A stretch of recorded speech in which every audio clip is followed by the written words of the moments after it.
2028ಕ್ಕೆ ನಾನು ಸಿಎಂ ಆಕಾಂಕ್ಷಿ ಎಂಬ ಸತೀಶ್ ಜಾರಕಿಹೊಳಿ ಹೇಳಿಕೆ ವಿಚಾರಕ್ಕೆ ಸಂಬಂಧಪಟ್ಟಂತೆ ಅವರು ಒಬ್ಬರೇ ಅಂತ ಎಲ್ಲೂ ಕೂಡ ಹೇಳಿಲ್ಲ. ನಾನು ಕೂಡ ಸಿಎಂ ಆಕಾಂಕ್ಷಿ ಅಂತ ಹೇಳಿದ್ದಾರೆ. ಸತೀಶ್ ಜಾರಕಿಹೊಳಿ ಅವರು ನಾನು ಕೂಡ ಒಬ್ಬ ಸಿಎಂ ಆಕಾಂಕ್ಷಿ ಅಂತ ಹೇಳಿಕೆ ಕೊಟ್ಟಿದ್ದಾರೆ. ಅದರಲ್ಲಿ ಯಾವುದೇ ತಪ್ಪಿಲ್ಲ. ಮಾಜಿ ಸಂಸದ ಡಿಕೆ ಸುರೇಶ್ ಸ್ಪಷ್ಟೀಕರಣ ಕೊಟ್ಟಿದ್ದಾರೆ. 140 ಶಾಸಕರು ಸರ್ಕಾರವನ್ನು ಅಧಿಕಾರಕ್ಕೆ ತಂದಿದ್ದಾರೆ. ಸರ್ಕಾರ ಎಷ್ಟು ಕಷ್ಟಪಟ್ಟು ಬಂದಿದೆ ಅನ್ನುವಂಥದ್ದನ್ನು ಅವರು ಕೂಡ ಅರ್ಥ ಮಾಡ್ಕೊಳ್ಬೇಕು. ಅರ್ಥ ಮಾಡಿಕೊಂಡು ಮಾತನಾಡಬೇಕು ಅಂತ ಡಿಕೆ ಸುರೇಶ್ ಮಾತನಾಡಿದ್ದಾರೆ.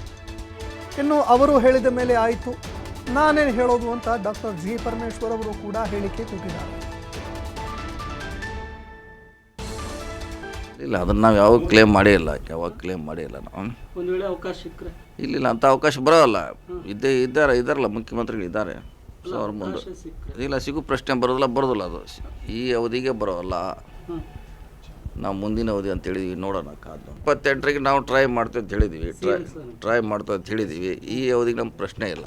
ಅವರು ನಾಯಕರಿದ್ದಾರೆ, ಒಂದು ಸಮುದಾಯದ ಮುಖಂಡರು. ಸೊ ಅವರು ಕೂಡ ಒಂದಷ್ಟು ಆಸೆ ಆಕಾಂಕ್ಷೆಗಳನ್ನು, ರಾಜಕಾರಣದಲ್ಲಿರ್ತಕ್ಕಂಥವರೆಲ್ಲರೂ ಕೂಡ ಒಂದಷ್ಟು ಆಸೆ ಆಕಾಂಕ್ಷೆಗಳನ್ನು ಇಟ್ಕೊಂಡಿರ್ತಾರೆ.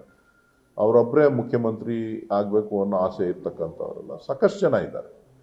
ಸೊ ಹಾಗಾಗಿ ತಪ್ಪು ಅಂತ ಹೇಳಲಿಕ್ಕಾಗುತ್ತೆ. ಅಧಿಕಾರಕ್ಕೆ ತರಬೇಕಾದಂಥ ಜವಾಬ್ದಾರಿ 140 ಜನ ಶಾಸಕರ ಮೇಲಿದೆ. ಅದು ಎಷ್ಟು ಕಷ್ಟಪಟ್ಟು ಅಧಿಕಾರಕ್ಕೆ ಬಂದಿದೆ ಅನ್ನೋದನ್ನು ಅರ್ಥ ಮಾಡಿಕೊಂಡು ಪ್ರತಿಯೊಬ್ಬರು ಕೂಡ ಎಚ್ಚರಿಕೆಯ ನಡೆಯನ್ನ ಇಡಬೇಕಾಗ್ತದೆ. ಈಗ ಸಿಎಂ ವಿಚಾರ ಮತ್ತೊಮ್ಮೆ ಚರ್ಚೆಗೆ ಬಂದಿರುವಂತಹದ್ದು, ಮುಂದಿನ ಸಿಎಂ ಆಕಾಂಕ್ಷಿ ನಾನು ಕೂಡ ಹೌದು ಅನ್ನುವಂತಹ ಬಂದಿದ್ದ ಹೇಳಿಕೆನ ಸತೀಶ್ ಜಾರಕಿಹೊಳಿ